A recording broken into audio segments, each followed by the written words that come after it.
Berdasarkan data peserta uji klinis tahap 3 vaksin Nusantara, perkembangannya cukup baik. Terkonfirmasi bahwa sel T yang dimiliki para peserta uji klinis sampai saat ini angkanya masih tinggi dan mampu menghadapi COVID-19 termasuk varian baru.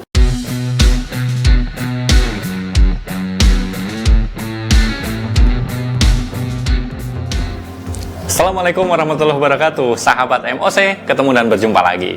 Kali ini kita seperti biasa sharing tentang informasi terkini dan masih kaitannya dengan vaksin Nusantara. Teman-teman semuanya, vaksin Nusantara yang rencananya masih akan menjadi salah satu opsi untuk vaksinasi booster dikatakan paling efektif efektif untuk menangkal varian terbaru dari COVID-19 yaitu Omicron.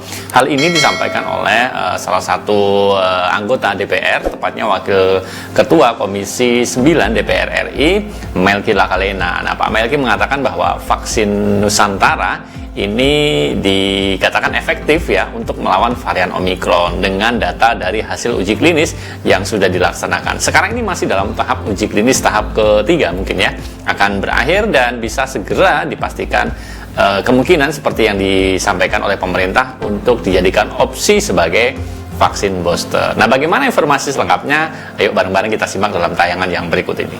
Sahabat MOC, vaksin Nusantara tengah melalui tahap uji klinis tahap ketiga di Rumah Sakit Pusat Angkatan Darat Gatot Subroto. Penilaian sementara, vaksin yang dikembangkan mantan Menteri Kesehatan Terawan Agus Putranto itu efektif menghadapi varian Omicron. Hal itu disampaikan oleh Wakil Ketua Komisi 9 DPR, Melky Lakalena. Berdasarkan data peserta uji klinis tahap 3 vaksin Nusantara, perkembangannya cukup baik.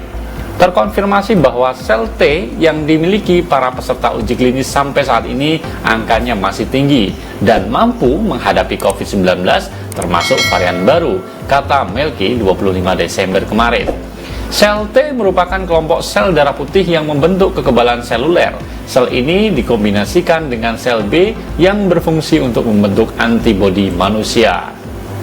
Melky menyampaikan efektivitas vaksin Nusantara bertahan lama, bahkan tidak membutuhkan booster, bisa menghadapi varian Omicron atau bahkan varian lain jika ada varian baru pada masa yang akan datang, ungkap dia. Di sisi lain, Melky menyambut baik keputusan pemerintah vaksin Nusantara menjadi salah satu opsi untuk menjadi vaksin booster.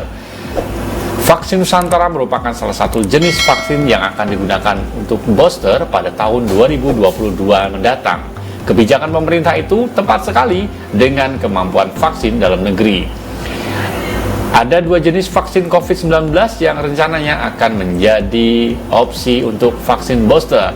Vaksin lokal yang akan dimanfaatkan sebagai vaksin booster yaitu adalah vaksin merah putih dan vaksin Nusantara. Dia mengatakan kedua vaksin masih menjalani uji klinis tahap ketiga. Pengujian tahap akhir vaksin Nusantara dilakukan di Rumah Sakit Angkatan Darat Gatot Subroto. Selain mengandalkan vaksin lokal, pemerintah ternyata juga akan mengandalkan vaksin impor, sehingga stok vaksin dalam negeri aman. Pemerintah tetap juga mengupayakan impor dari vaksin yang masih memungkinkan, tentu sebuah kebijakan yang melegakan kita semua. Namun dia meminta pemerintah mengutamakan vaksin yang telah memiliki sertifikat halal, sehingga tidak ada kerugian dan keraguan dari umat muslim melakukan vaksinasi. Kita harus juga mendengarkan masukan dari MUI dan NU bahwa apabila sudah ada opsi vaksin halal, maka kita upayakan menggunakan vaksin yang halal bagi umat Islam. Ya, itu tadi teman-teman semuanya udah kita simak terkait dengan vaksin Nusantara kita masih menunggu kepastian bahwa vaksin Nusantara ini dipilih menjadi opsi untuk vaksinasi booster Ada dua vaksin dalam negeri yaitu vaksin merah putih dan vaksin Nusantara. Tinggal kita menunggu izin dari Badan POM. Saat ini masih proses uji klinis, tapi semuanya berharap semua menunggu kapan kiranya bisa menjadi salah satu opsi vaksinasi booster. Nah, itu aja teman-teman semuanya informasi yang bisa kita sharingkan. Terima kasih dukungannya. Terima kasih atas supportnya. Saya undur diri. Saya mohon pamit. Sampai ketemu di lain kesempatan. Assalamualaikum warahmatullahi wabarakatuh.